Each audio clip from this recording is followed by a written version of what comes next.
یونس صاحب، یہ جو ہمارے ٹاپ ڈیجیٹل پبلشرز ہیں، 6 لوگ ان میں سے ریپرزینٹ کر رہے ہیں ڈیجیٹل پبلشرز کو، اور 5 لوگ ہمارے ٹاپ کے یوٹیوبرز جو ہیں جو کرنٹ افیئرس پہ بات زیادہ تر کرتے ہیں، ان لوگوں کو آج بلایا ہے۔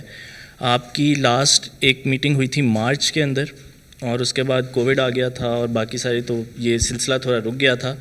تو یہ وہ لوگ ہیں جو تب نہیں آ سکے تھے، اور ہم نے ان سے پرومس کیا ہوا تھا کہ ہم ہر مہینے ایک سیشن رکھا کریں گے۔ میں یہ چاہوں گا کہ آپ تھوڑا سا ان کو بریف کر دیں، اور اس کے بعد ہم کوئکلی ان سب کا ایک ایک کویشچن سب سے لے لیں۔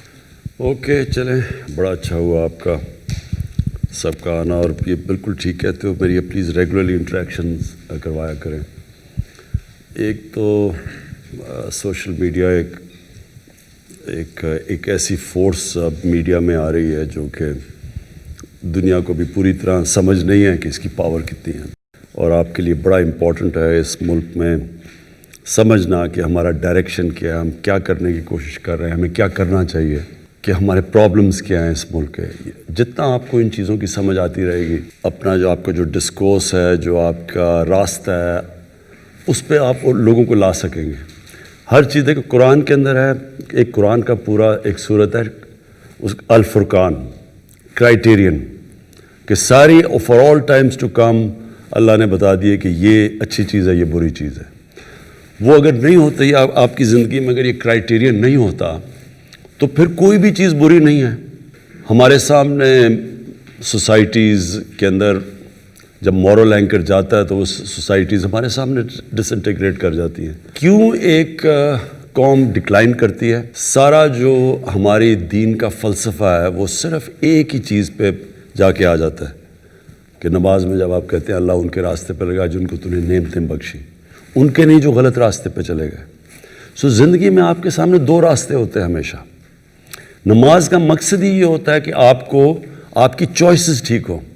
ہر وقت آپ کنفرنٹڈ ہوں گے 2 چیزوں سے۔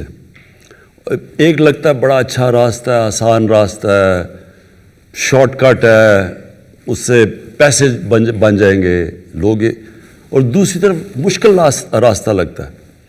لیکن وہ جو دوسرا جو مشکل راستہ ہوتا ہے، جس طرح قرآن میں ہے کہ کئی چیزوں کو جن کو تم اپنے لیے اچھا سمجھتے ہو وہ بری ہیں، اور جن کو بری سمجھتے ہو وہ اچھی ہیں۔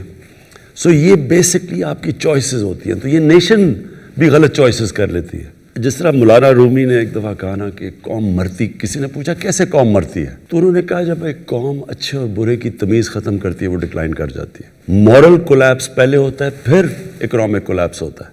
تو یہ جو آج آپ کے ساتھ ملک آپ سے آگے ہیں، آپ کبھی وہاں کی مورالٹی اسٹڈی کریں، ان کی مورالٹی بھی اوپر ہے، اچھے برے کی تمیز زیادہ ہے۔ منرلز بھی ہوں گے، وسائل بھی ہوں گے، پیسہ بھی ہوگا، سب کچھ ہوگا، تیل پہ بیٹھے ہوں گے، لیکن غربت ہوگی، کیونکہ ان کی آپ جب دیکھیں گے مورالٹی نیچے ہے۔ آپ ساری خوشحال ملک دیکھ لیں، ایک ماڈل آتا ہے کہ the cleanest governments, the least corrupt governments, دوسری طرف ماڈل ہوتا ہے دا موسٹ کرپٹ گورنمنٹس۔ جو دیکھیں گے لیسٹ کرپٹ ملک ہیں وہ سب سے خوشحال ہیں، اور جو سب سے کرپٹ ملک ہیں وہ سب سے نیچے ہیں، غربت سب سے زیادہ ہے۔ سو یہ کنیکشن ہے مورالٹی کا۔ اب ایک کلاسک کیس ہے، میرا انٹرویو کر رہا تھا تو میرے سے پوچھتا ہے کہ خواجہ آصف نے، اس نے تو جی صرف 22 کروڑ کی کرپشن کی تھی، اس کو جیل میں کیوں ڈال دیا؟ اب یہ ریفلیکٹ کرتا ہے کہ جب ایک قوم کی مورالٹی ڈکلائن کر جاتی ہے۔ جو میڈیا ہے وہ پروٹیکٹ کرتا ہے۔ میڈیا کا سب سے بڑا کام کیا ہوتا ہے؟ اس کو واچ ڈاگ کہتے ہیں میڈیا کو۔ وہ ایک ملک کی مورل سٹینڈرڈز، ایک ملک کی رول آف لا، وہ سب چیز کو ڈیفینڈ کرتا ہے۔ یا میڈیا وہ میرے سے پوچھ رہے کہ جی صرف 22 کروڑ کی کرپشن عام آدمی نے نہیں کی۔ ملک کا ڈیفنس منسٹر اور فورن منسٹر ایک جھوٹ بول رہا تھا، دبئی کی کمپنی کی ملازمت کر رہا ہے، اس پہ کانٹریکٹ میں تھا کہ 6 دن ہفتے میں اس نے 8 گھنٹے کام کرنا تھا، اور اس کو 22 کروڑ ملا 5 سال میں۔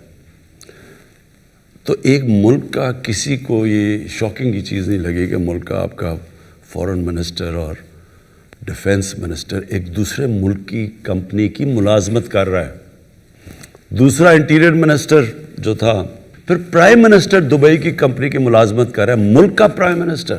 یہ جب شوق نہیں ہوتا تو اس کا مطلب یہ ہوتا ہے کہ ہماری جو مورل سٹینڈرڈز ہے وہ نیچے چلے گئی ہیں، اور یہی وجہ ہے کہ آج پاکستان ایک مقروض ملک ہے۔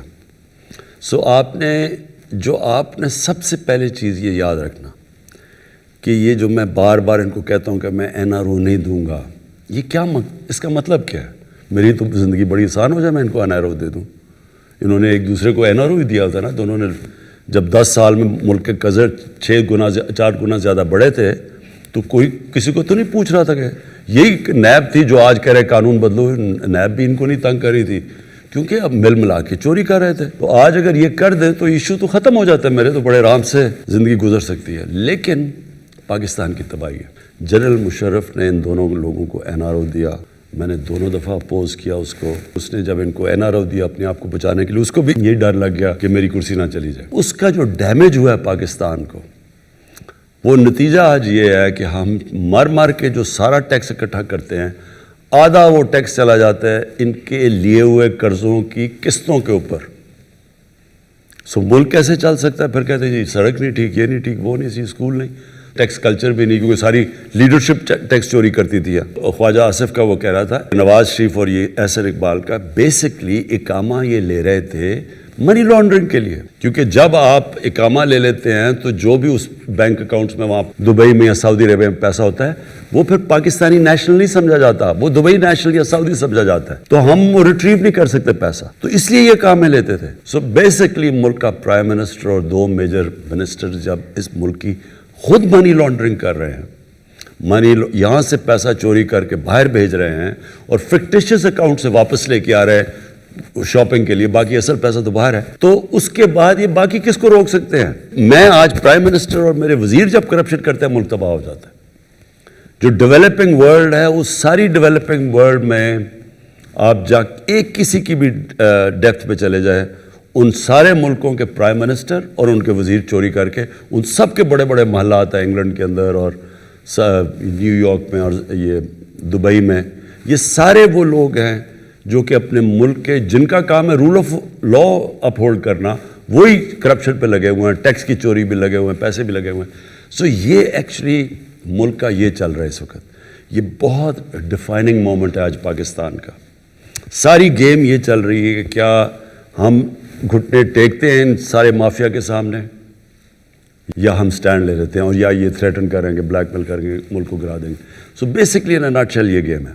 جو بھی چیز ہوتی ہے، الیکشن رگڈ ہے، ہم الیکشن نہیں مانتے، کوئی ثبوت نہیں دیے. آج ٹرمپ کہہ رہا ہے کہ میں نہیں مانتا، ان کا میڈیا کہتا ہے کہ but he has not given any proofs.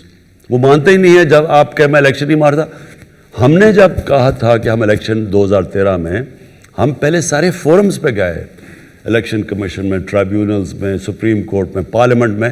پھر ہم نے پوری ایویڈنس جمع کی. جو 4 حلقے ہم نے کہا تھا کہ ایز اے سیمپل وہ کریں، تو ان کے اوپر پوری ایویڈنس لے کے آئے. اور پھر وہ جب عدالت میں گئے، 4 حلقوں میں دھاندلی ثابت ہوئی. انہوں نے ابھی تک ایک چیز نہیں ہمیں بتائی کہ جی کوئی ایویڈنس ہے کرپشن کی. پہلے وہ بھی بلیک میل کی طریقہ تھا، ان کو بھی پتا الیکشن ٹھیک ہوا. پھر انہوں نے کووڈ کے اوپر پوری کوشش کی. پہلے انہوں نے کہا لاک ڈاؤن کر دو، جس طرح ہندوستان کی مثال دے رہے تھے کہ اس طرح کا لاک ڈاؤن کر دو. پتا تھا کہ لاک ڈاؤن ہوتا تو یہاں لوگوں نے بھوکے مر جانا تھا. جب نہیں کیا تو ساروں نے تنقید کی، اسمبلی میں بولتے رہے. جب سیکنڈ ویو آیا اور ہم ان کو کہہ رہے ہیں کہ اس وقت نہ اپنے جلد سے جلوس کرو، انہوں نے جلد سے جلوس شروع کر دیا. فیٹف کے اندر ان کی وجہ سے ہم گرے لسٹ میں تھے. ہم نے تو انہیرٹ کیا. اب ان کو پتا تھا کہ اگر فیٹف کی ہم بلیک لسٹ میں چلے جاتے ہیں، ملک پہ سینکشنز لگ جاتی ہیں. تو انہوں نے اس کے اوپر بلیک میل کیا. فیٹف کا نیب کی آرڈیننس کو چینج کرنے میں کیا کنیکشن تھا؟ تو فیٹف کو انہوں نے استعمال کیا NRO لینے کے لیے. اوور کانفیڈنس میں ہو کے لکھ ہی دیا کہ یہ 34 سکے چینج کرو 38 میں سے، تو تب ہم فیٹف پہ ووٹ دیں گے. انٹرسٹنگ چیز یہ ہے کہ اتنے بے شرم ہیں. آصف زرداری کو نواز نے جیل میں ڈالا تھا 2 دفعہ، ہم نے نہیں ڈالا تھا. سارے کیسز ان دونوں کے دور میں ایک دوسرے پہ بنے ہوئے ہیں. ان کے اوپر انٹرنیشنل میڈیا نے ان کے اوپر کوریج جو ان کی پڑھ کے دیکھ لیں آپ، تو خیر بڑی ایزلی آپ گوگل کر سکتے ہیں کہ ان کے اوپر کتنی وہ کیپٹلز اکیلیز ہیل میں ان کے اوپر کیا کہا گیا ہے. اور وہ جو BBC کی 2 ڈاکیومنٹ زرداری اور نواز پہ ہیں، تو ان کی کرپشن تو انٹرنیشنلی ڈاکیومنٹڈ ہے. اس کے باوجود اب دونوں اکٹھے ہو گئے صرف اور صرف ایک چیز کے لیے کہ پریشر ڈال رہے ہیں. اور فضل الرحمان 1992 کے بعد پاور میں سے نکلا ہی نہیں ہے کبھی. وہ سارا پہلی دفعہ ہم جس طرح کہتے ہیں نا کہ اسمبلی ڈیزل کے بغیر چل رہی ہے, یہ پہلی دفعہ ہے, کیونکہ 2018 تک تو یہ ہمیشہ پاور میں رہا. تو یہ سارے جمع ہوئے ہیں obviously for one thing, اور اس کے لیے آپ کا بہت بڑا رول ہے, کیونکہ یہ ڈیفائننگ مومنٹ ہے پاکستان میں. انشاءاللہ یہ جو ہم اور پبلک یہ انڈر اسٹیمیٹ کرتے ہیں پبلک کو, انہوں نے سمجھا بڑی پبلک نکلائے گی, ان کے ساتھ بڑی دنیا نکلائے گی. تو دنیا تو نکلتی ہے حکمرانوں کی کرپشن کے خلاف. ساری عرب سپرنگ جو ہوئی تھی, پلیز یہ یاد رکھیں 10 سال پہلے, وہ ان ریپرزینٹیو گورنمنٹس کی کرپشن کے اوپر لوگ نکلے تھے. Thank you for having this session with us. It's a real pleasure to be here with such a group of people to have an interactive and informal session. You mentioned a number of challenges that Pakistan is facing. One of the challenges that Pakistan has been facing for many years has been unrest in Balochistan. Recently, there was the killing of the Hazara Shia, which has happened several times before. I think that it would be very interesting to hear you speak about the historical roots of the issue in Balochistan and what the government can do to improve the lives of Balochis in the future, and also to change the perception of Balochistan both nationally and internationally, because there are many different narratives about Balochistan, both in Pakistan and outside of Pakistan. It's a very complex issue. I think it would be very interesting if you could tell us your thoughts about it and your vision for the future of Balochistan and its relationship with the rest of the country. دیکھو بلوچستان میں نا یہ جو sectarianism ہے, اور یہ خاص طور پہ ہزاراز کے اگینسٹ جو شیعہ ہے, اس کی جینیسز ہے 80s کی, وہ جو افغان جہاد ہوئی تھی. افغان جہاد کے اندر انفارچونیٹلی یہ جو ملیٹنٹ سیکٹیرینزم ہے یہ شروع ہوئی تھی. اس سے پہلے سیکٹیرینزم تھی لیکن ملیٹنٹ نہیں تھی.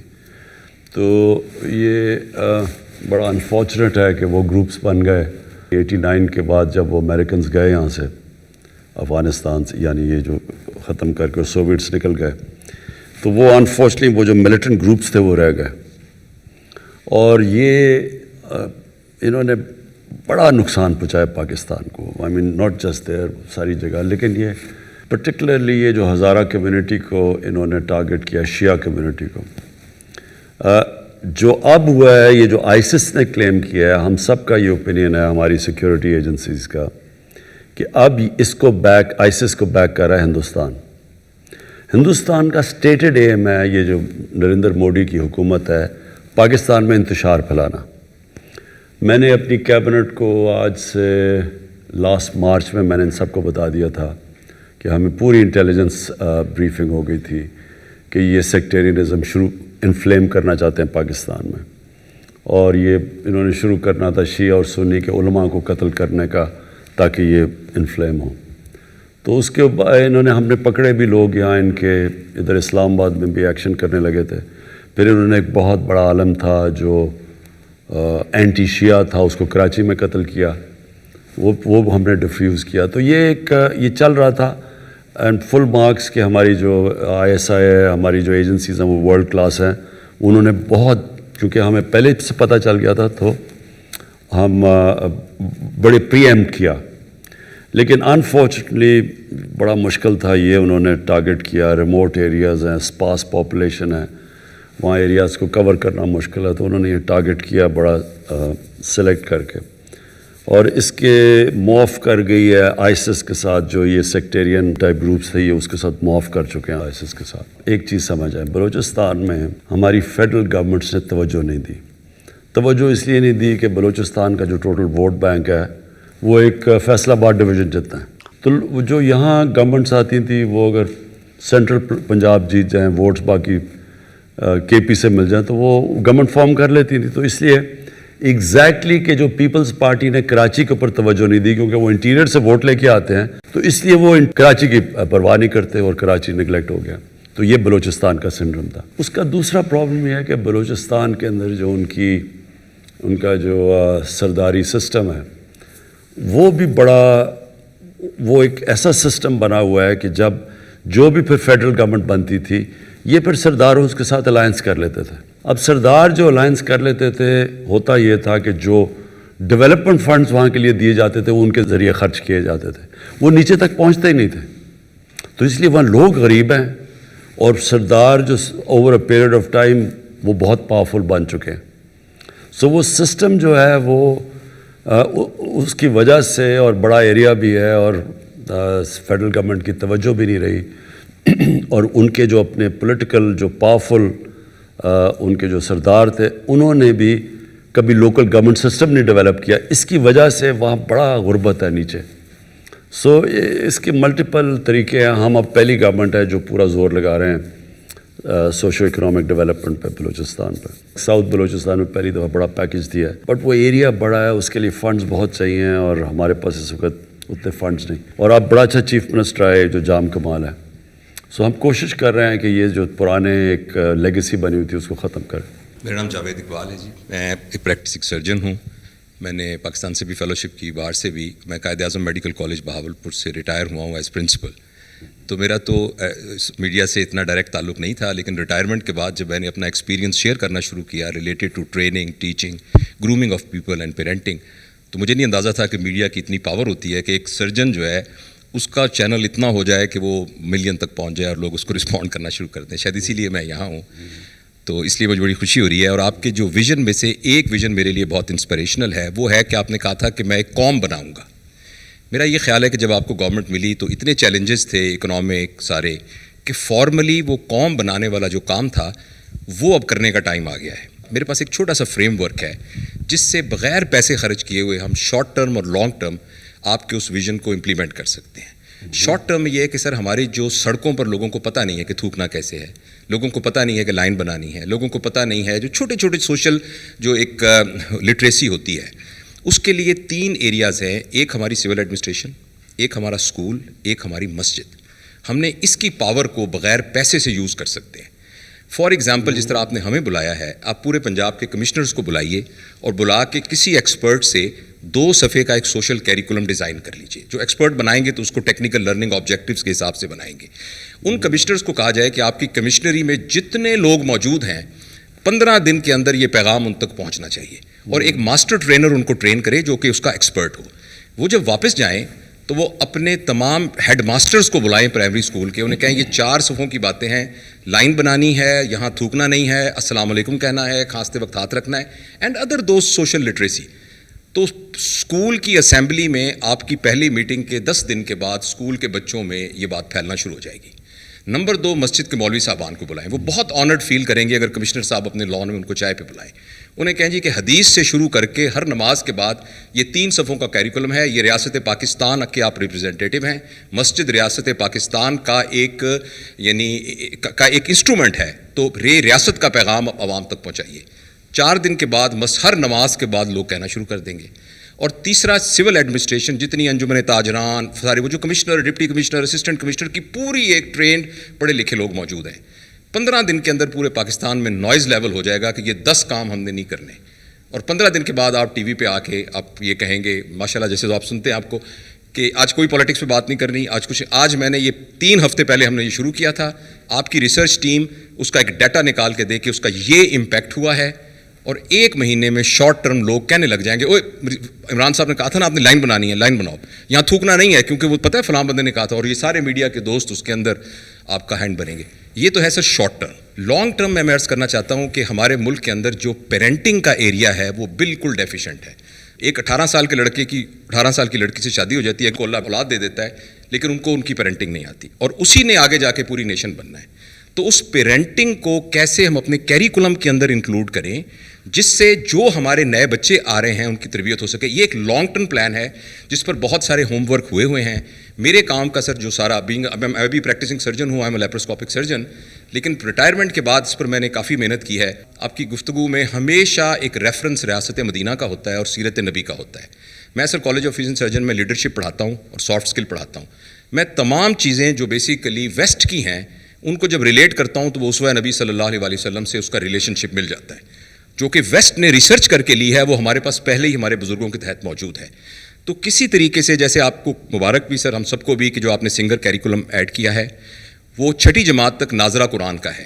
میری آپ سے یہ ریکویسٹ ہوگی کہ اس کے بہت ساری وائسز اس کے اگینسٹ ہوں گی, لیکن پلیز اس کو امپلیمنٹ کیجئے، جو کہ سارا ہوم ورک شفقت صاحب نے اور سب نے کیا ہوا ہے. اور قرآن وہ ایک ریفرنس ہے جس کے ذریعے سے وہ تربیت ہو سکتی ہے جو ریاست مدینہ کی تربیت ہے، نبی کریم صلی اللہ علیہ وسلم کے اسوہ سے ریلیٹڈ ہے. ریٹائرمنٹ تو صرف قبر میں ہی ہوتی ہے، اصل ریٹائرمنٹ انسان کو. ہمیں تو جو حدیث ہے کہ آپ علم سیکھتے ہیں جب سے پیدا ہوتے ہیں اور قبر میں جاتے ہیں، تو اٹ مینز علم سیکھنے کا مطلب اسٹرگل. آپ اسٹرگل کر کے علم سیکھتے ہیں نا، نہیں تو بیٹھے بیٹھے تو علم نہیں آتا. تو بیسکلی انسان کو تو بنایا اللہ نے اسٹرگل کے لیے، اور وہ سارا وقت جب تک اپنا ذہن استعمال کرتا ہے اور ذہن استعمال کرتا ہے پروڈکٹیولی، وچ مینس کہ سوسائٹی کا فائدہ کرواتا ہے، تو وہ اصل میں وہ کام کر رہا ہوتا ہے جو کہ جس کے لیے ہمیں اللہ نے پیدا کیا. دو چیزیں جی، ایک جو سوسائٹی کو، عام لوگوں کو احساس ہو کہ ہم ایک قوم کا حصہ ہیں، یہ جو ریاست ہے یہ ہمارا بھی پرواہ کرتی ہے. پرابلم یہ ہوتا ہے کہ جب چھوٹا سا طبقہ ایک ساری پریولیجز لے جاتا ہے اور باقی لوگوں کو ڈپرائیوڈ ہو جاتے ہیں، وہ قوم بن نہیں سکتی. یہاں جب کوئی آپ تاریخ اٹھا کے دیکھیں جو اوپر سے فتح کرنے آتے تھے اس ملک کو، ہندوستان کو، تو وہ کوئی راستے میں ایک دفعہ وہ وہاں اوپر سے پہاڑوں سے نکلتے تھے، وہ سیدھا پانی پت پہنچتے تھے. راستے میں رکاوٹ نہیں ہوتی تھی کیونکہ وہ قوم نہیں تھی. جو عام جو لوگ تھے ان کے کوئی نہ رائٹس تھے نہ کچھ تھے، فیوڈل سسٹم تھا. تو جو طاقتور تھا وہ سب کچھ تھا، نیچے کچھ نہیں تھا. تو وہ پھر کوئی لڑتا ہی نہیں تھا، کیونکہ آزادی کے لیے لوگ لڑتے ہیں نا. تو جب میرے پاس ہے ہی کچھ نہیں تو میں کیوں لڑوں گا؟ اگر سکھ میرے اوپر حکومت کر رہے ہیں یا مسلمان کر رہے ہیں، مجھے کیا فرق پڑتا ہے؟ مجھے تو کوئی کچھ نہیں دے رہا. سب سے امپورٹنٹ چیز یہ ہے ہمارا جو احساس پروگرام ہے کہ ہم نے اپنے نیچے سے لوگوں کو لفٹ کرنا ہے اوپر. اس کے لیے ایک بڑا میں انشاءاللہ ایمبیشس پروگرام لانچ کر رہا ہوں کہ پاکستان میں کوئی بھوکا نہ سوئے. یہ بڑا ہم آئی ٹی کا پورا استعمال کر رہے ہیں اور پورا ایک پروگرام ڈیولپ کر رہے ہیں کہ کیسے ہم پہلے ہاٹ سپاٹس پاکستان میں دیکھیں، کون سے علاقوں میں لوگ بھوکے ہیں، سارا پہلے ڈیٹا ڈیولپ کریں، پھر ملک کو موبلائز کریں کہ ہم کیسے ان سارے علاقوں میں جو کمزور علاقے ہیں کھانا پہنچائیں. یہ بنیادی ضرورت، لوگ بھوکے نہ سوئیں. اور اس کے بعد ساتھ ساتھ باقی بھی کر رہے ہیں. یہ ون سنگل کریکولم کے اوپر آ رہے ہیں کہ نچلے لوگوں کو موقع ملے اوپر آنے کا. پھر جو ہیلتھ کارڈ لے کے آ رہے ہیں، یہ ایک انقلاب ہے پاکستان میں. کے پی میں اور پنجاب میں انشاءاللہ بائی اینڈ آف 21 ہر خاندان کے پاس ہیلتھ انشورنس ہوگی. یہ ایک ہیلتھ سسٹم کا انقلاب آنے والا ہے. جب ایک گاؤں کے ایک خاندان کے پاس ایک ہیلتھ کارڈ ہوگا تو وہ کسی بھی ہاسپٹل میں جا کے اپنا ہیلتھ کارڈ سے علاج کروا سکتے ہیں. تو پھر پرائیویٹ سیکٹر گاؤں اور چھوٹے شہروں میں چلے جائیں گے، ہاسپٹلز بنائیں گے. ان کو ہم علیحدہ انسینٹیوائز کر رہے ہیں ہاسپٹلز کو کہ چھوٹے شہروں میں جائے. گورنمنٹ کے پاس تو وسائل نہیں آتے زیادہ ہاسپٹل بنانے کے. تو کیونکہ وہ اس لیے نہیں جاتے غریب علاقوں میں یا چھوٹے گاؤں میں کہ ان کو پیسہ نہیں بنتا. تو جب ہیلتھ کارڈ آ جائے گا تو وہ تو کہیں بھی جا کے اپنا علاج کروا سکتے ہیں. تو یہ ایک بڑا ایمبیشس پروگرام ہے ہمارا، یونیورسل ہیلتھ کوریج، کہ عام آدمی کو ایک علاج ہو، اور سیکنڈلی پھر کہ ایک پورا ہیلتھ سسٹم بن جائے، ان کے ڈیوٹی فری اکوپمنٹ لا سکیں. پرائیویٹ ہاسپٹلز، اوقاف کی زمین اور ایک ایویکیو ٹرسٹ کی زمین جو پڑی ہوئی ہیں، ان ساروں کو ہم ان کو کنسیشن ریٹس پہ ہاسپٹل بنانے کے لیے موقع دیں. تو وہ ایک پورا ایک ہیلتھ ایجوکیشن ون سلیبس. اس کے بعد یہ جو یہ کھانا، اور پھر جو نیا پاکستان ہاؤسنگ ہے وہ اب لیٹ اس لیے ہوا کہ فورکلوجر لا انفارچونیٹلی عدالت میں پھنسا ہوا تھا. وہ جب تک وہ نہیں آتا گورنمنٹ بینکس لینڈ نہیں کرتے. یہاں تو کوئی کانسیپٹ ہی نہ، کیش ہے تو گھر بناؤ، کیش نہیں ہے تو آپ گھر ہی نہیں بنا سکتے. ایک مزدور بھی انسٹالمنٹس کے اوپر اپنا گھر بنا سکتا ہے. ہماری انشاءاللہ یہ ہاؤسنگ بہت بڑی کیمپین ہے یہ جو اٹھنے والی ہے. فائنلی جو میں آپ کو بات کہتا ہوں کہ دیکھیں، ہر انسان کے لیے کوئی نہ کوئی رول ماڈل ہوتا ہے. جب بڑے ہو رہے ہوتے ہیں، جب اپنے آئیڈیاز ہم کر رہے ہوتے ہیں کہ میں کیا بننا چاہتا ہوں، تو میرے تصور ہوتا ہے کوئی رول ماڈل ہوتا ہے. بٹ ایکچولی جو اچیورز ہوتے ہیں، اسپورٹس میں ہوتے ہیں، کہیں بھی دنیا میں بن جاتے ہیں رول ماڈلز، پھر ان کو کاپی کرتے ہوئے انیشلی اس طرح دنیا چلتی ہے. اللہ ہمیں کہتا ہے قرآن میں کہ جو ہمارا رول ماڈل ہونا چاہیے وہ نبی صلی اللہ علیہ وسلم. وہ کیوں ہیں؟ کیونکہ دنیا کی تاریخ پہ کسی انسان نے وہ اچیو نہ کیا ہے نہ کر سکتا ہے. تو وہ ان کے جو فیسٹس ہیں، ان کی پرسنالٹی کے جو مدینہ کی ریاست تھی وہ ایکچولی ان کی سنت تھی. انہوں نے وہ جو سیٹ اپ کیا سپریم پاور بن گیا دنیا کی, اور وہ بھی ثابت کیا کہ وہ قوم جس کے پاس کوئی حیثیت ہی نہیں تھی. منگولینز بھی دنیا میں بڑی تیزی سے چھا گئے تھے, لیکن وہ 100 سال کے بعد وہ ختم ہو گئے تھے. یعنی وہ آہستہ آہستہ وہ اور قوموں میں ان کا کلچر ہی ختم ہو گیا تھا. اور لیکن منگولین اس لیے دنیا میں چھا گئے تھے کیونکہ انہوں نے نئی انوویشن کی تھی. ان کا کمان جو تھی وہ بڑی دور تک تیر مارتی تھی, اور پھر ان کے اسپیشل گھوڑے تھے, وار ٹیکنیک تھی. ان کا تو تھا ہی کچھ نہیں, انہوں نے تو کوئی انوویشن نہیں تھی. رومن ایمپائر اور پرشین ایمپائر تھا. تو ان ایک دم یہ دنیا کے اوپر جو حاوی ہوئے ہیں, یہ ایک دنیا کی تاریخ کا ایک بڑا یونیک ایک فینومینا ہے جس کو لوگوں نے اسٹڈی نہیں کیا. میں حیران ہوں کہ کبھی یہ نہیں اسٹڈی کرتا, کیونکہ وہ مغرب تو نہیں اسٹڈی کرے گا اس کو, کیونکہ ان کے تو انٹرسٹ نہیں ہے. ہماری انٹلیکٹس نے کیوں نہیں اسٹڈی کیا کہ وہی عرب تھے, وہ ایک دم کنورٹ ہو گئے اور مدینہ ہجرت کی تھی 622 میں. 636 یعنی 13 سال کے بعد اور 14 سال کے بعد 2 سپر پاورز ان کے سامنے گر چکی تھی without any innovation any thing. تو وہ ایک فینومینا ہے, اس لیے قرآن ہمیں کہتی ہے کہ ان کی زندگی سے سیکھو. سو اصل میں ہی از دا رول ماڈل. جو آپ ابھی بات کر رہے ہیں نا, کیریکٹر بلڈنگ میں آپ جتنی ان کو اسٹڈی کریں گے, آپ وہ اچھا وہ جو دنیا میں ملک وہ چیزیں اڈاپٹ کرے گا وہ اوپر چلا جائے گا. جو بھی قوم وہ پرنسپلز پہ چلے گی وہ اوپر آ جائے گی. This is Bakhtavar Mahmood, Head of Strategic Communications at Pro Pakistani. First of all, thank you for giving an opportunity to an ordinary citizen of Pakistan to meet their Prime Minister of the state and ask him a question. Really appreciate it, never happened before. Sir, میرا سوال آپ سے tax collection system اور FBR reforms کے حوالے سے ہے. پچھلے 2-2.5 سال میں ہمارے جو ایک نوکری پیشہ طبقہ ہے یا مڈل کلاس جو لوگ ہیں, جن کا آلریڈی ٹیکس ڈیڈکٹ ہو رہا تھا, دے ور ویری مچ کنسرن کہ جی ٹیکس فائل کرنا ہے. لیکن یہ میسو اسکیل کے اوپر کب جائے گا؟ Like how long will it take for the FBR to create those reforms, and how long do you perceive کہ جو آپ کے پاس ایک ٹینجیبل چینجز جو ہیں وہ ہمیں کب دکھیں گے ان دا ٹیکس کلیکشن سسٹم؟ دیکھیں, جو ٹیکس مشینری ہے نا ہماری, وہ انفارچونیٹلی اب میں کیا ورڈ استعمال کروں, کرپٹڈ ہے, بہت کرپٹڈ ہے. اور وہ ہوئی ہے کرپٹڈ جب ایک ملک میں, جب میں شروع میں آپ سے بات کی تھی کہ جو مورل اتھارٹی ہوتی ہے وہ اوپر سے نیچے آتی ہے. سو نبی صلی اللہ علیہ وسلم نے مدینہ کے اندر ساری جو ویلیو سسٹم اوپر لے گئے تو سب چینج ہو گئے. تو جب آپ کے پاس یہ ٹوٹ بٹوٹ آ جائیں زرداری اور نواز شریف, تو سارے ملک کی مورالٹی کولیپس کر جاتی ہے. جب پرائم منسٹر, اب دیکھیں نا, وہ آپ سے ایک مین اینکر آپ سے پوچھے کہ جس صرف 22 کروڑ کی چوری ہے ایک منسٹر کر رہا ہے, تو آپ خود ہی سوچ لیں کہ ملک کی مورالٹی کدھر پہنچ گئی ہے. تو وہ اوپر سے شروع ہوتی ہے نیچے تک. سو ٹیکس سسٹم نے بھی, کیونکہ سب سے یہ امپورٹنٹ ہے, تو اس نے بھی افیکٹ تو ہونا تھا. اس کا کیور آٹومیشن ہے. جتنی ہم ٹیکنالوجی اس کے اندر لے کے آئیں گے, اور انفارچونیٹلی FBR نے ٹیکنالوجی آنے سے روکا, سیبوٹاج کی, کیونکہ وہ پیسے بناتے ہیں. تو اب ہم اس ٹیکنالوجی کی طرف جا رہے ہیں. لیکن آپ کو میں شاکنگ فگرز یہ دوں کہ ہمارے 22 کروڑ لوگوں میں سے صرف 20 لاکھ لوگ ٹیکس دیتے ہیں, دنیا میں سب سے کم ٹیکس. اور جو ہمارا 70% ٹیکس اکٹھا ہوتا ہے وہ صرف 3000 لوگ دیتے ہیں. سو 22 کروڑ لوگوں میں سے 3000 لوگ 70% ٹیکس دیتے ہیں.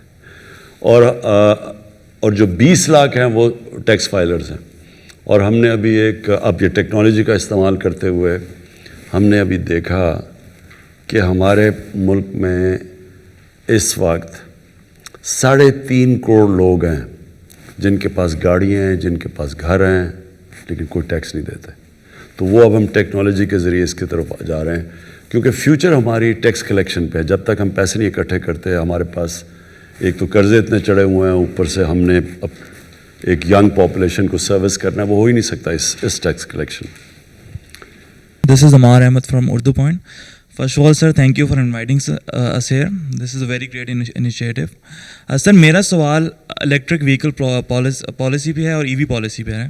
ہم دیکھ رہے ہیں فیول ڈریون کار سے دنیا الیکٹرک وہیکل پہ شفٹ ہو رہی ہیں, رائٹ؟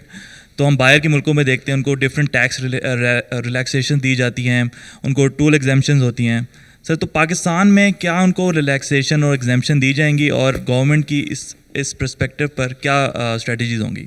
ہم نے ابھی لے کے آئے ہیں اپنی الیکٹرک کار پالیسی، جس میں ہم انسینٹیوائز کر رہے ہیں، بلکہ پہلی وہ انہوں نے ابھی لانچ بھی کی ہے پہلی الیکٹرک کار پاکستان میں، اور مارچ سے بننی شروع ہو رہی ہیں یہاں. سو فیوچر یہ بالکل دیکھیں، ہمارے جو بڑے شہر ہیں ان کے اندر اس وقت پولوشن ایک ڈینجر لیول سے زیادہ اوپر چلی گئی ہے، اور فیوچر ہی ہماری اب یہ اسپیشلی بڑے شہروں میں تو اب ہم الیکٹرک کار چلانی پڑیں گے. اور انگلینڈ میں تو انہوں نے فیصلہ کر لیا 2030 میں ساری گاڑیاں الیکٹرک ہوں گے، تو وہ دنیا تو اس طرف جا رہی ہے. سر ہم آج کل دیکھتے ہیں جو فیول ڈریون کارز ہیں اسپیشلی پاکستان میں، ان میں پرائس ہائیک آیا ہوا، رائٹ؟ کیا جو الیکٹرک وہیکلز ہیں ان کو اتنی ٹیکس ریلیکسیشن دی جائیں گی کہ they will not be that much expensive? اللہ کا شکر ہے اس وقت ہمارے کافی لوگ انٹرسٹڈ ہیں، بڑی کمپنیز انٹرسٹڈ ہیں پاکستان میں سیٹ اپ کرنے کے لیے پلانٹس. تو یہ بڑی پازیٹیو چیز ہو رہی ہے، بڑی دیر کے بعد اچھی کمپنیز آ رہی ہیں.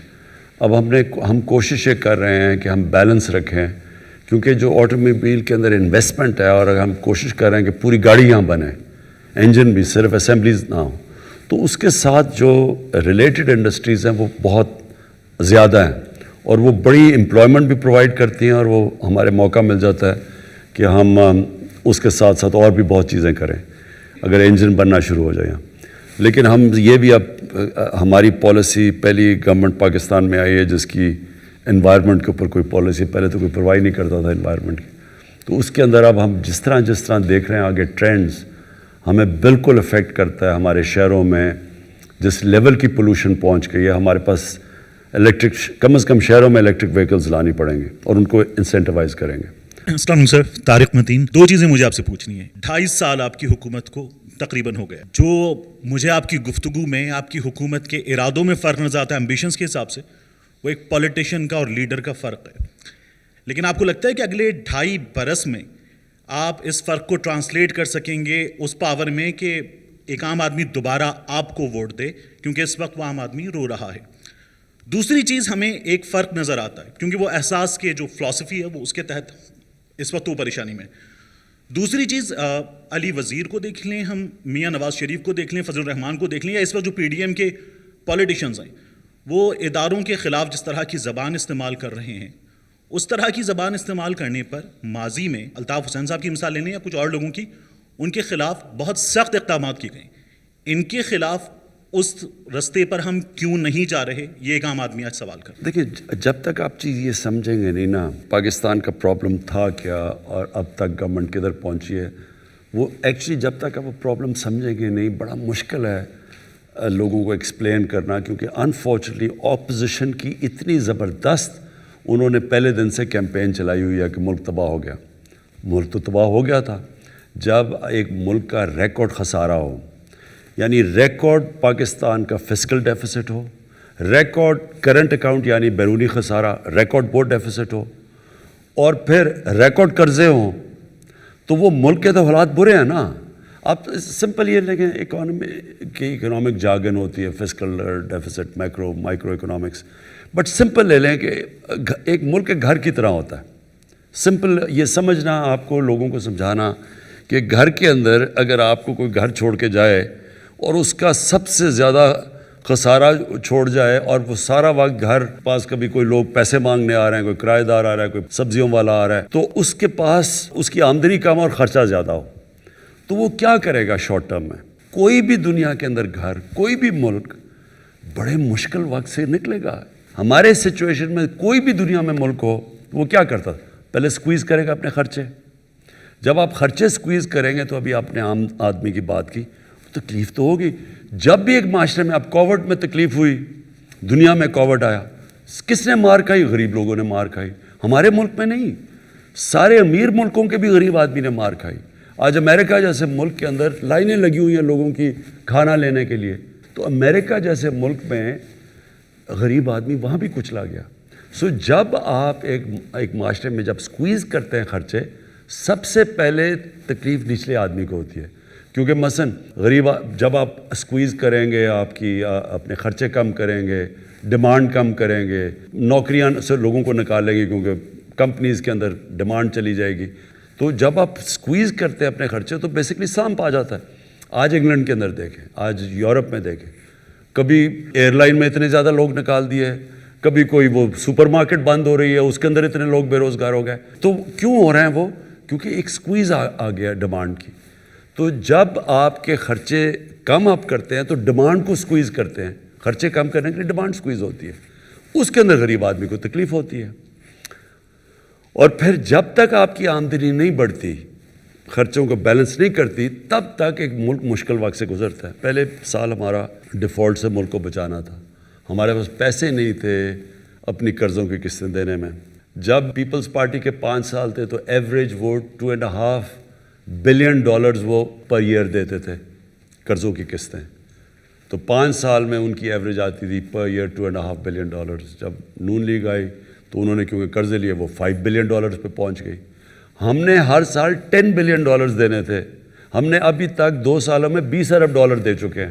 ہماری اب, اور اللہ کا شکر ہے, ریکارڈ ایکسپورٹس بڑھی ہیں پاکستان میں. تو جب تک ہماری ایکسپورٹس اور ریمیٹنسز نہیں بڑھتی, اور وہ بڑھ رہی ہیں, تو وہ تب تک ایک ملک میں سکویز آیا ہوا ہوتا ہے. بنگلہ دیش اور ہندوستان کی ایکسپورٹس نیچے گری ہوئی ہیں, ہماری ریکارڈ 18% بڑھ گئی.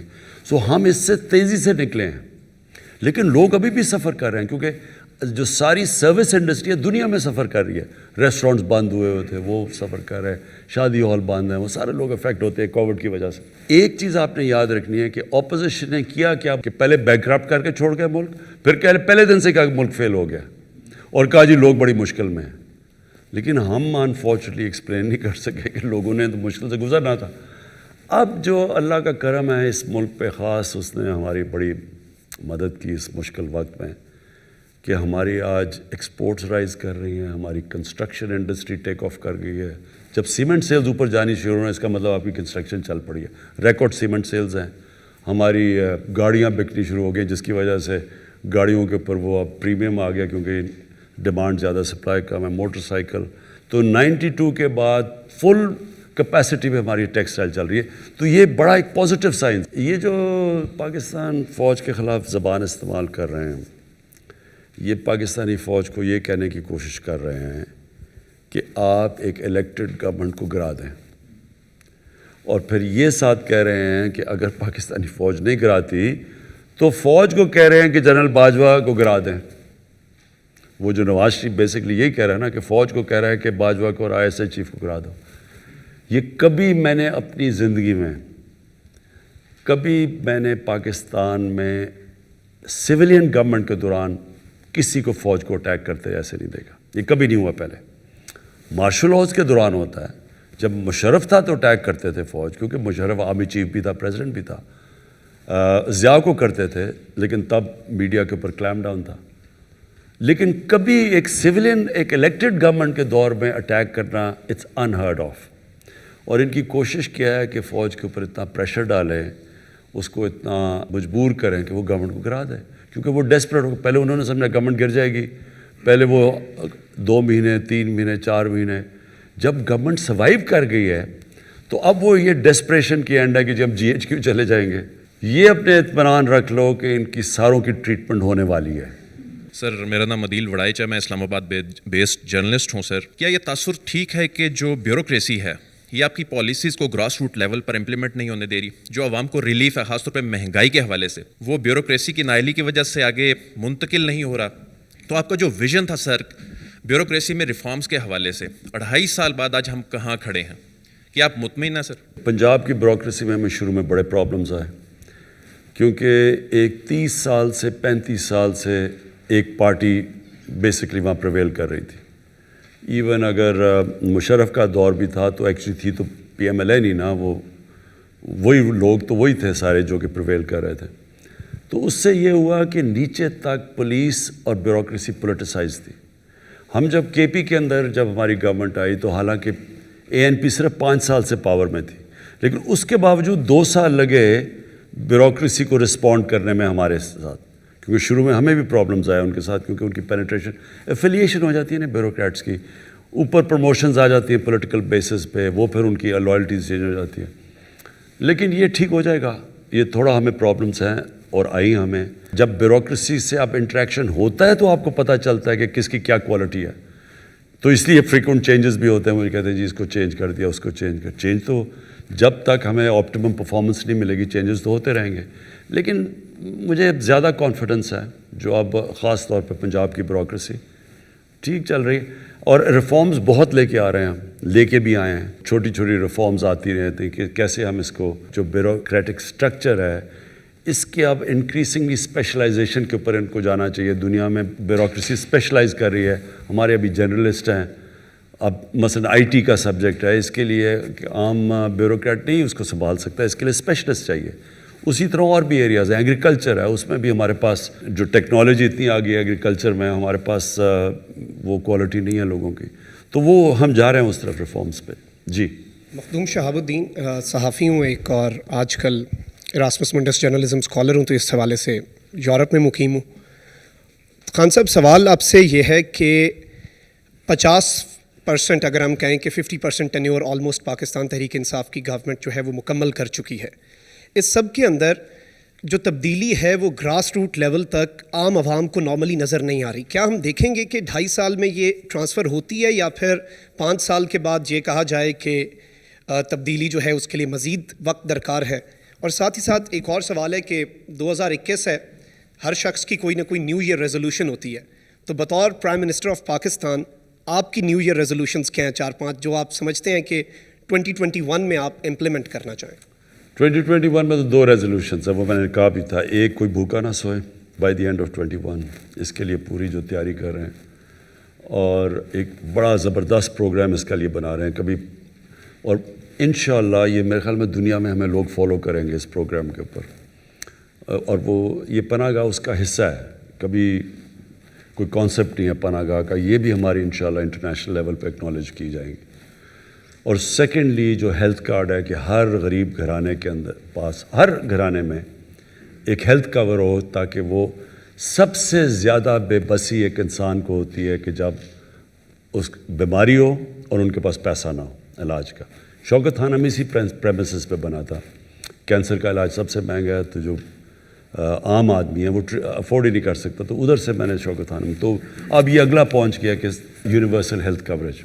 میری رول ماڈل بھی نبی صلی اللہ علیہ وسلم ہے, اور وہ جو مدینہ کی ریاست ہے وہ ایک ماڈل ہے ہمارے لیے for all times to come. جی یہ جو چینج آتا ہے نا, change is a process, it is not a switch کہ آپ نے آن کیا تو چینج آ گیا. ایک پروسیس ہوتا ہے, ایک جد و جہد کا نام ہے. اس میں ایک سٹرگل چاہیے. جب بھی ایک معاشرے کے اندر چینج آتا ہے وہ معاشرہ سٹرگل کرتا ہے اس کے لیے. اگر آپ کسی خیال اتنی پولیس آ جائے گی کہ سارے لوگ رشوت لینے بند کر دیں گے, ایسے نہیں ہوگا. لیکن معاشرہ رشوت بند کروا سکتا ہے. جب ایک قوم فیصلہ کر لیتی ہے نا کہ ہم نے یہ ہمارے ویلیوز ہیں, پھر چینج آتا ہے معاشرے میں. قرآن کی آیت ہے, اللہ کہتا ہے کبھی میں کسی قوم کی حالت نہیں بدلتا جب تک وہ قوم خود اپنی حالت بدل کی کوشش نہ کرے. یہ بڑی امپورٹنٹ چیز ہے سمجھنے کی. کرپشن تب ختم ہوتی ہے ایک معاشرے میں جب ایک معاشرے کرپشن کو ان ایکسیپٹیبل کر دیتا ہے. یہ نہیں کہتا کہ جی صرف 22 کروڑ کی ہے. سنگاپور ہمارے سامنے ہے, میری زندگی کے اندر وہ چینج ہوا ہے. ہوا کیا کہ mid 60s کے اندر لی کوان یو آ گیا, آؤٹ اسٹینڈنگ ان کا پرائم منسٹر, ایماندار تھا خود. تو اس نے آہستہ آہستہ وہاں اپنی اسٹینڈرڈ سیٹ کی, کرپٹ پریکٹسز ایکٹ لے کے آیا. انہوں نے ایک سٹنگ منسٹر کو کرپشن میں پکڑا تو لوگ ڈر گئے. پھر ایک فضا بنا دی سنگاپور میں کہ اس کے 15 سال کے رول کے بعد جب ایک منسٹر پکڑا گیا کرپشن میں تو اس نے خودکشی کی, کیونکہ اس کو پتا تھا سنگاپور میں اب میری زندگی ختم ہو گئی ہے. سو جب معاشرہ ایک کرپشن کو ان ایکسیپٹیبل کر دیتا ہے تب ختم ہوتی ہے. لا انفورسمنٹ اکیلی سے نہیں ختم ہوتی. معاشرہ جب ریئلائز کرتا ہے کہ جب ایک معاشرے میں کرپشن آتی ہے تو یہ سارے معاشرے کو تباہ کر دیتی ہے. ایک کینسر ہے جو پریزیڈنٹ شی جن پنگ ہے, اس کی جو سب سے بڑی چیز ہے, یہ بڑا پاپولر آدمی ہے, اس کی جو سب سے بڑی پاپولیرٹی کی وجہ ہے کہ 7 سالوں کے اندر 450 وزیروں کو اس نے جیلوں میں ڈالا ہے کرپشن پہ. سو یہ اگر ایسے نہیں اوپر جا رہی چائنا, انہوں نے کلیم ڈاؤن کیا ہے. پاکستان کے اندر جو پروسیس ہے چینج کا شروع ہو گیا. لوگ ریئلائز نہیں کرے چینج تو شروع ہو گیا. چینج تو شروع ہوا ہے جب کہ سارے بڑے بڑے ملک کے ڈاکو جیلوں سے اندر باہر جا رہے ہیں. یہ پہلے تو کوئی نہیں جا رہا تھا. پہلے تو کوئی کانسیپٹ, کیا پہلے یہ چوری نہیں کر رہے تھے جب 4 گنا قرضہ بڑھ رہا تھا تو کوئی ان کو پوچھ نہیں رہا تھا. آج ان ساروں کے چکر لگ رہے ہیں, نیب کے باہر کوئی اندر جا رہا ہے کوئی باہر آ رہا ہے. اور اس کے علاوہ ایک سٹنگ گورنمنٹ کے 2 وزیروں کو نیب نے پکڑ لیا, حالانکہ ان کی کرپشن ہمارے دور کی نہیں, وہ کہہ رہے جی 12-13 سال یا 15 سال پہلے انہوں نے کچھ کیا تھا, ہمارے دور کی نہیں, پھر پکڑ کے اندر رہا. سو ایک ملک کے اندر پہلی دفعہ ایک شوگر مافیا جو سارے ملک کا ٹاپ طاقتور لوگ بیٹھے ہوئے ہیں شوگر انڈسٹری میں, پہلی دفعہ ان کے اوپر انکوائری ہوئی, ان کے کیسز بن گئے, FBI میں کیسز چلے گئے, ان کو FIA میں ان کے ہو گئے. کوئی سوچ بھی نہیں سکتا تھا. تو چینج تو شروع ہو گیا ہے. بہت شکریہ سر صدیق جان. سر ایک تو آپ نے اس نے کم وقت میں سب سے زیادہ کابینہ کے اجلاس کیے, سب سے زیادہ as a prime minister T V interviews دیے, ڈیجیٹل میڈیا کے ساتھ ہی آپ کا 5واں انٹریکشن ہے. اور اگر ہم آپ کے وہ انیشیٹو جو صرف آپ نے اناؤنس نہیں کیے بلکہ جو شروع ہو چکے ہیں, کوئی بھی اس کو دیکھنا چاہے تو دیکھ سکتا ہے. یہ بہت سارے ہیں. ٹیکسٹائل میں, کنسٹرکشن میں انقلاب آیا. لوگ کہہ رہے ہیں کہ 70 سال میں کنسٹرکشن کے حوالے سے وہ اقدامات نہیں ہوئے جو آپ نے کیے. ماحولیاتی دہشت گردی کے خلاف امین اسلم اور 60 سال کے بعد 2 بڑی ڈیمز بن رہی ہیں. جی سر, 2 60 سال پہلے 2 بنی تھی, اب بن رہی ہیں. جی سر. وہ اصل میں نے یہاں تو کیونکہ وزیر اعظم بھی ایسے ہیں جو پرچی پہ لکھ کے لاتے تھے, تو میں نے کہا میں بھی لکھ لوں. میں نے وہ ساری چیزیں لکھی ہوئی ہیں جو آپ کے انیشیٹو ہیں. نہیں, آپ اس وزیر اعظم سے بہت زیادہ ذہین ہیں. سر بہت شکریہ. سر آپ یہ 10 ارب درخت, شہد, زیتون, سٹیزن پورٹل, ہیلتھ کارڈ ابھی ڈی جی خان ڈویژن اور سہیوال ڈویژن میں اظہر مشوانی نے ٹویٹ کیا ہوا تھا کہ اسی ماہ سب کو مل جائیں گے. بہت زیادہ انیشیٹو ہیں. احساس پروگرام کے 64 پروگرام, کامیاب جوان پروگرام, بہت ساری چیزیں ایسی ہیں جو ابھی تک ہوئی نہیں ہیں یا ہوئی ہیں تو لوگوں کو پتہ نہیں ہے یا شروع ہونے والی ہیں.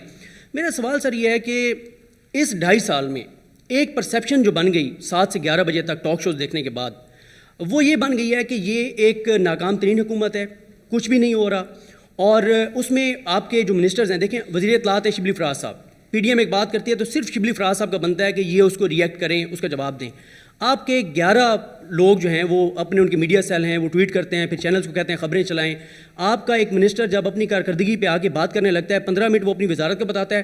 پہلا سوال ہوتا ہے PDM کے اوپر, وہ جب PDM کا جواب دیتا ہے خبر PDM والی چلتی ہے, اس کی وزارت کے اوپر نہیں چلتی. PDM, فوج, اسٹیبلشمنٹ, آپ سوشل میڈیا پہ 5 کروڑ لوگ استعمال کرتے ہیں, لیکن 15 کروڑ لوگ آج بھی ٹی وی کو سن کے اور پرسیپشن لیتے ہیں. تو یہ سر یہ جو پرسیپشن ہے اس کو آپ کیسے چینج کریں گے؟ لوگوں کو بتائیں گے کہ بھئی یہ 12, 14, 15 چیزیں پاکستان کی تاریخ میں پہلی مرتبہ ہو رہی ہیں. تو یہ کیا آپ کا پلان ہے اور کس طرح سے آپ اپنے منسٹرز کو یہ کہیں گے کہ وہ اپنی وزارتی صرف کارکردگی پہ بات کریں, سیاست پہ سب بات نہ کریں, وہ شبلی فراز صاحب ہیں وہ بات کریں؟ پہلے تو یہ سمجھے پاکستان میں ہوا کیا ہے.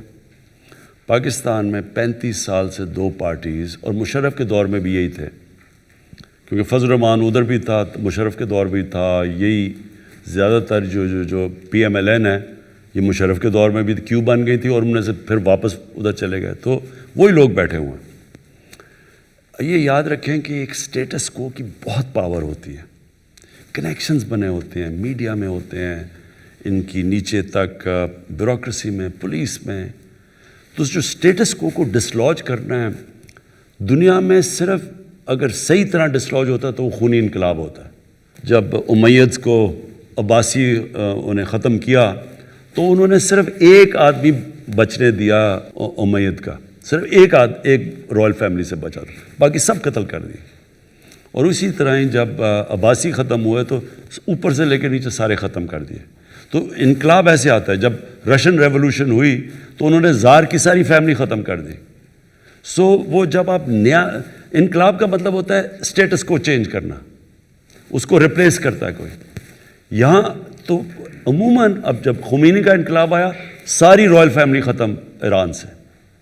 ہم نے ایک خونی انقلاب تو آیا نہیں, ہم نے تو بیلٹ کے ذریعے چینج لے کے آئے. اب چینج تو آ گئی, ہماری گورنمنٹ آ گئی, لیکن سارے کنیکشنز ان کے پرانوں کے بھی 30 سال کے بنے ہوئے ہیں, میڈیا میں بھی ہیں. اور میڈیا میں انفارچونیٹلی کیونکہ یہ 2 پاور میں رہے تھے, انہوں نے میڈیا کے زیادہ تر لوگوں کو کنونس کر دیا ہے کہ کرپشن کوئی بڑی چیز ہی نہیں ہے, ساری دنیا میں ہوتی ہے. حمزہ شریف کئی بچوں کو تقریر کر رہا تھا, کہتا بچوں کرپشن ہوتی ہے, ساری دنیا میں ہوتی ہے. یعنی ایکسیپٹیبل کر دیتے ہیں کرائم کو, اس لیے وہ ہمارا میڈیا بھی اس کو برا نہیں سمجھتا. سو یہ جب ایک پوری طرح سٹیٹس کو جب آپ اوپر سے تو ان کو ڈسلوج کر دیا, وہ تو بھاگ گیا باہر, لیکن اندر تک ان کے لوگ بیٹھے ہوتے ہیں, کنیکشنز ہیں. اب میں آپ کو مثال دیتا ہوں. مہاتر محمد, اگر کوئی بھی مسلمان دنیا کا سٹیٹسمن میں کہوں گا نا, وہ مہاتر محمد تھا. ملیشیا کو چینج کر دیا اس نے. $500 یا $600 پر کیپٹا تھی جب وہ آیا, $9,000 پر چھوڑ کے گیا. مہاتر محمد گیا وہاں, ایک نواز شریف آ گیا نجیب کے نام پہ, اس نے جا کے کرپشن شروع کر دی, پیسے بنانے, منی لانڈرنگ. اینڈ میں وہی ملیشیا جو اوپر چھوڑ کے گیا تھا وہ مقروض ہو گیا, قرضوں میں گر گیا. اور مہاتر محمد کو سارے وہاں ون پارٹی سسٹم تھا, وہی ایک ہی پارٹی بیٹھی ہوئی تھی, ایک دوسری پارٹی بنائی اور انہوں نے مہاتر کو ہیڈ کروایا اور انہوں نے اس کو شکست دے دی. جو مہاتر, جس پارٹی کا مہاتر خود تھا اور چھوڑ کے گیا تھا, اس سے دوسری پارٹی ایک مہاتر نے بنائی اور اپنی پارٹی جس کا وہ کرپٹ آدمی تھا اس کو شکست دے دی. 2.5 سال میں انہوں نے واپس اس کو گرا دیا. مہاتر جیسے آدمی کو اسٹیٹس کو نے اس کو شکست دے دی, وہ نہیں چل سکا وہاں. یعنی اس اسٹیچر کا آدمی بھی, کیونکہ وہ سارے اسی پرانی پارٹی کے نیچے تک سارے کنیکشنز بنے ہوئے تھے, یہ نئے لوگ وہ نہیں کوپ کر سکے, واپس آ گئے وہی. اور ساری جو عرب سپرنگ ہوئی تھی, جو ساری عربوں کے اندر 10 سال پہلے ایک ایک ملک کے اندر لوگ نکلے تھے باہر سوشل میڈیا کی وجہ سے, وہ ساری ریورس ہو گئی.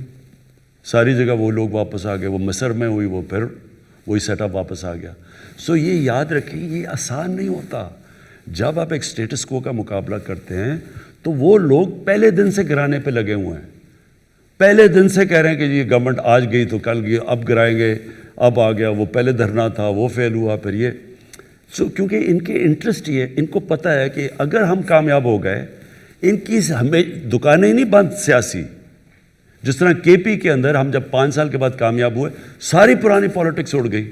تو یہ اب وہی ڈرے ہوئے ہیں کہ ہم 5 سال لاسٹ کر گئے, یہ ہمیشہ کے لیے گئے. اس لیے یہ پورا زور لگا رہے ہیں اس کو گرانے کے لیے. اس لیے یہ پورا میڈیا کے اوپر آنسلاٹ آتا ہے ہر روز. ایک چیز ہو جاتی ہے وہ سارا میڈیا شور مچا دیتا ہے. او عمران خان نے کہہ دیا کہ جی ہماری تیاری نہیں تھی, ہم یہ نہیں تھے وہ نہیں. حالانکہ کام میں نے کچھ اور تھا, تیاری نہیں تھی. سارا میڈیا اسی کا, یہ پلان کر کے ہو رہا ہے سب کچھ. پاورفل اسٹیٹس کو ہے, لیکن انشاءاللہ یہ ہار جائیں گے. جی السلام علیکم خان صاحب. عدیل حبیب فرام سیاست.pk. First of all social media کے حوالے سے میری ایک آبزرویشن ہے. اگر آپ ثانیہ نشتر کی ٹویٹر کی فیڈ چیک کریں تو ادھر وہ بہت ہی اچھے طریقے سے اس کو ہینڈل کر رہی ہیں, یعنی کہ اپنی پروگرس بتاتی ہیں, کیا انیشیٹوز لیے ہوئے ہیں. لیکن اگر آپ دوسرے منسٹرز کے ٹویٹر کے اوپر جائیں تو وہاں پہ زیادہ تر پولیٹیکل پوائنٹ اسکورنگ ہو رہی ہوتی ہے. تو انہیں بھی اس طریقے سے اس کو لے کے چلنا چاہیے تاکہ ہمارے پاس انسٹنٹلی انفارمیشن پہنچے. اس کا یہ ہے کہ ثانیہ ایک PhD ہے, ایک اس کی پڑھی لکھی عورت ہے, اور اپنے سبجیکٹ کو صرف پاکستان نہیں, ایک انٹرنیشنلی اس کا بڑا, اس میں بہت بڑا تجربہ ہے اس کا سوشل ورک کے اندر. ٹیکنوکریٹ کر سکتے ہیں چیزیں, انفارچونیٹلی جو پولیٹیکل لوگ ہیں وہ زیادہ تر پولیٹیکل ڈسکورس میں پڑے رہتے ہیں. آپ بات ٹھیک کہہ رہے ہیں ویسے, لیکن ان کو یہ کرنا چاہیے کیونکہ ان کو کوئی اپنی منسٹری سے کسی کو رکھ لینا چاہیے جو فیڈ کرے اس کو. جی السلام علیکم سر, دس از می دعا مرزا فرام ڈیلی پاکستان. میرے 2 سوال ہیں. احساس پروگرام آپ کی گورنمنٹ نے شروع کیا تھا اور اس کے تحت نوجوانوں کو بلا سود قرضے ملنے تھے اور ایک نوجوان فائنینشلی امپاورڈ ہونا تھا. لیکن اس کا ایک بڑا چنک جو ہے, ہم نے دیکھا کووڈ آیا تو آپ نے 12,000 روپے فیملیز کو دینا شروع کیے, ایک بڑا چنک 203 بلین کے قریب وہ اس میں صرف ہو گیا. تو مزید احساس پروگرام کو کیسے لے کے چلیں گے؟ کورونا کی وجہ سے ایمرجنسی ہمیں کیش ڈسٹریبیوٹ کرنا پڑا, اور وہ obvious تھا کیونکہ لوگ بیچارے جو دیہڑی دار وغیرہ سارا, یہاں تو بہت بھوک تھی اور وہ بہت زبردست پروگرام تھا. قرضوں کا بھی ہے اور پھر ان کائنڈ بھی, وہ دیہاتوں کے اندر وہ جو غریب عورتوں کو مرغیاں, گائے, بھینسیں, بکریاں دے رہی ہیں. جی دوسرا, پولیس ریفارمز پہ آپ اکثر بات کرتے ہیں, لیکن ہم نے دیکھا کہ پولیس گردی کے واقعات دن بدن بڑھتے ہی جا رہے ہیں. حال ہی میں اسامہ ستی کیس ہوا, کل لاہور میں 2 واقعات پیش آئے. تو یہ کیا ہونے جا رہا ہے؟ پولیس گردی کے واقعات ہیں پر پولیس افسران باغی نظر آتے ہیں. دیکھیں, سب سے پہلے تو یہ آپ کو ریئلائز کرنا چاہیے کہ یہ جو ایک پرانے سسٹم کو ٹھیک کرنا دیر لگتی ہے. میں آپ کو مثال دیتا ہوں. ہم نے شوکت تھانہ پشاور کو 3.25 سال میں سیٹ اپ کیا, اور وہ آج جوائنٹ کمیشن انٹرنیشنل جو کہ ایک ایکریڈیٹیشن ایجنسی جو دنیا میں انٹرنیشنل لیول کے ہاسپٹلس کی سرٹیفیکیشن کرتی ہے, وہ آپ کے ملک میں آتی ہیں, آپ کی پوری آڈٹ کرتی ہیں. تو اس وقت صرف 2 ہاسپٹلز, 2 شوکت تھانہ میں جن کو سرٹیفیکیشن ملی ہوئی ہے جوائنٹ کمیشن انٹرنیشنل کی, اور ایک آغا خان ہے اور ایک الشفا ہے. صرف 4 ہاسپٹل ہیں پاکستان میں. جن کو اگر دنیا کے میپ میں سمجھا جاتا ہے انٹرنیشنل اسٹینڈرڈ.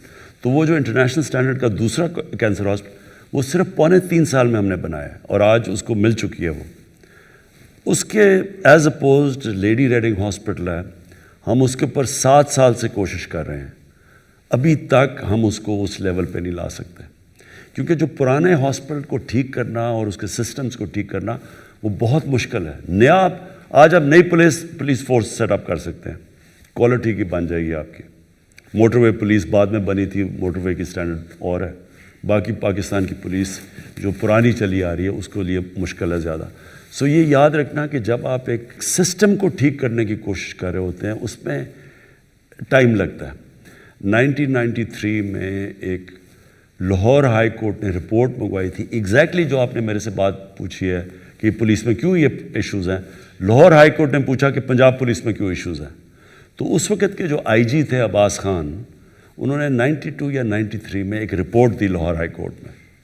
اس میں انہوں نے کہا کہ 25,000 یہ شریف تھے تب دونوں, یہ ٹوٹ بٹوٹ جو دونوں تھے, 25,000 انہوں نے پولیس والے بھرتی کیے پنجاب پولیس میں, 25,000 آؤٹ آف میرٹ. ان میں سے زیادہ تر پیسے دے کے وہ پولیس والے بنے. اور پھر اس کی جو ڈیمنگ چیز تھی کہ ان میں نون ہارڈنڈ کرمنلز کو انہوں نے پولیس میں بھرتی کر لیا. یہ 92-93 کی بات ہے. سو جب یہ ہوا پولیس کے اندر تو یہ نہ ایکسپیکٹ کریں کہ ایک دم ٹھیک ہوگا. نیا ہمارا ایک سی سی پی او ہے, لیٹس سی واٹ ہیپنس. جی پرائم منسٹر, میرا نام عیسیٰ نقوی ہے, اسلام آباد بیسڈ جرنلسٹ ہوں. آپ نے آغاز میں بات کی کہ ممالک نے چوائسز ان کو آپٹ کرنا ہوتا ہے, فیصلے لینے ہوتے ہیں. گزشتہ 2.5 سال میں آپ کی حکومت نے بہت سارے فیصلے لیے, چوائسز ریجنل افیئرس کے حوالے سے. 2 چیزیں میں آپ سے پوچھنا چاہتا ہوں. ایک تو بھارت کے ساتھ کیا موجودہ جو state of relationship, I will not go into the details, سب کو معلوم ہے, موجودہ حالات میں از دیئر اینی چانس کہ انڈیا کے ساتھ بات ہو سکتی ہے؟ اگر نہیں ہو سکتی تو وہ کون سی پری کنڈیشنز ہیں جس میں ہو سکتی ہے؟ ایک تو یہ بتا دیں. دوسرا, بھارت از اے نون ایڈورسری اور ہسٹوریکلی جو گلف کنگڈمز ہیں اینڈ ایمریٹس ہیں وہ ہمارے دوست ممالک رہے ہیں. اب ان کے کچھ ریسنٹ اوورچرز ہیں, نیول ایکسرسائزز ہیں, جوائنٹ ملٹری ایکسرسائز ہیں, جوائنٹ ڈیفنس پروڈکشن ہے, ان کے تعلقات. ڈو یو تھنک کہ جو انڈین ریچ آؤٹ یا جو ان کا ریلیشن شپ بلڈ ہو رہا ہے اس نے ہمارا ریلیشن شپ کمپرومائز کر دیا ہے, خاص طور پر سعودی عرب اور ان ممالک کے ساتھ؟ دیکھیں, جو آپ کی انٹرنیشنل ریلیشن شپ ہوتی ہے نا, وہ ایک ڈائنامک پروسیس ہے, وہ ایک اسٹیٹک نہیں ہوتا, وہ کانسٹنٹلی چینج ہو رہا ہوتا ہے اور اس میں بڑی اور بھی ویریبلز آ جاتے ہیں. جو ہندوستان ہے اس سے تو کلیئرلی جب تک وہ کشمیر میں جو انہوں نے کیا ہے آرٹیکل 370 کو ریووک کیا, جب تک اس کو ریسٹور نہیں کرتے بات چیت نہیں ہو سکتی.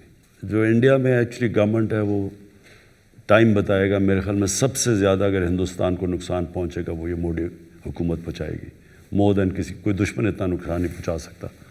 لیکن جو ہماری باقی ریلیشن, میرے خیال میں ہماری اس وقت بڑی دیر کے بعد بڑی اچھی ریلیشن شپس ہیں. یعنی امریکہ کے ساتھ ہماری کوئی اب وہ ریلیشن شپ نہیں ہے جو ہمیشہ آرڈر ہوتا تھا جی اب یہ کرو تو وہ کرو, ڈو مور کرو لو. ہماری ایک بہت رسپیکٹیبل ریلیشن شپ ہے ان سے بڑی مشکلوں کے بعد. اور ہماری افغانستان کے ساتھ بڑی اچھی ریلیشن شپ ہے. جو گورنمنٹ ہے سارا وقت افغانستان پہلے تو ہمیں بلیم کرتی تھی, آج ہماری ان سے بڑی اچھی انڈرسٹینڈنگ ہو گئی. اور طالبان سے بھی ہم بات, یعنی ہم نے ٹاکس کروائی ہیں. ایران سے ہماری بڑی اچھی ریلیشن شپ ہے اس وقت. لیکن سعودی عربیہ سے بھی ہماری کسی سے ایڈورسل ریلیشن شپ نہیں ہے. سب سے ہے کہ تھوڑی کوئی ٹیمپریچر اوپر چلا جائے گا نیچے آ جائے گا, وہ ہوتا رہتا ہے انٹرنیشنل ریلیشن. لیکن کوئی دشمنی کسی سے نہیں ہے ہماری سوائے اس وقت ہندوستان سے, جو کہ پوری کوشش کر رہا ہے پاکستان کو ڈی اسٹیبلائز کرنے. کوئی question, I T I project start ہو رہا ہے استنبول, تہران, اسلام آباد ٹرین لائن. ہم نے ایک بارڈر بھی نیا اوپن کیا ایران کے ساتھ. ریجنل اپروچ رشیا کے ساتھ, ترکی کے ساتھ, ایران کے ساتھ, کیونکہ یہ وہ ڈیسیجنز ہیں جن کی پولیٹیکل کاسٹ ہے. تو regional approach, are we going ahead with our relationship, اور اس میں کوئی کمپرومائز نہیں ہوگا؟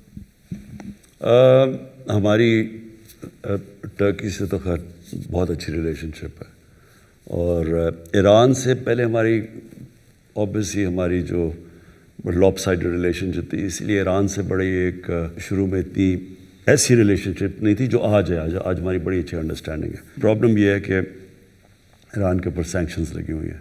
اگر ہم ان سے وہ لیول کی ٹریڈ کرتے ہیں ہمارے پہ سینکشنز لگ جاتی ہیں. وہ پاکستان افورڈ نہیں کر سکتا اس وقت. دیکھیں فارن پالیسی میں ایک چیز یاد رکھیں, جو پرائرٹی ہونی چاہیے وہ اپنا ملک اپنے پیر پہ کھڑا ہو. جب تک آپ اپنے پیر پہ کھڑے نہیں ہوتے آپ کی فارن پالیسی کبھی بھی اس طرح کی انڈیپینڈنٹ اور پاورفل نہیں ہو سکتی جو ایک آزاد ملک کی ہوتی ہے, جو فائنینشلی اپنے پیر پہ کھڑا ہو. سو یہ کی ہے ہماری اس وقت جو اللہ کا شکر ہے ہمارا جو ملک صحیح طرف جا رہا ہے. ایکسپورٹ اورینٹیڈ گروتھ ریٹ جب تک پاکستان میں نہیں ہوتی, جو کبھی بھی نہیں ہوا. ہم جب آئے تھے امپورٹس 60 بلین کی تھی اور ایکسپورٹس گر کے 20 بلین پہ پہنچ گئی تھی. Biggest ever trade gap. یہ پہلی دفعہ ہے کہ 18% ہمارے پتہ نہیں کتنے سالوں کے بعد گروتھ ایکسپورٹس 18% پہ اور وہ بڑھی ہیں. تو جب تک ہمارا کوشش ہونی چاہیے کہ پہلے تو اپنے پیر پہ کھڑے ہوں, اس کے بعد آپ کی پھر فارن پالیسی ٹرولی انڈیپینڈنٹ ہوتی ہے. اس سے پہلے آپ کو بڑا کیئرفلی بیلنس کرنا پڑتا ہے. السلام علیکم, اریبہ ریپرزینٹنگ بولو جوان.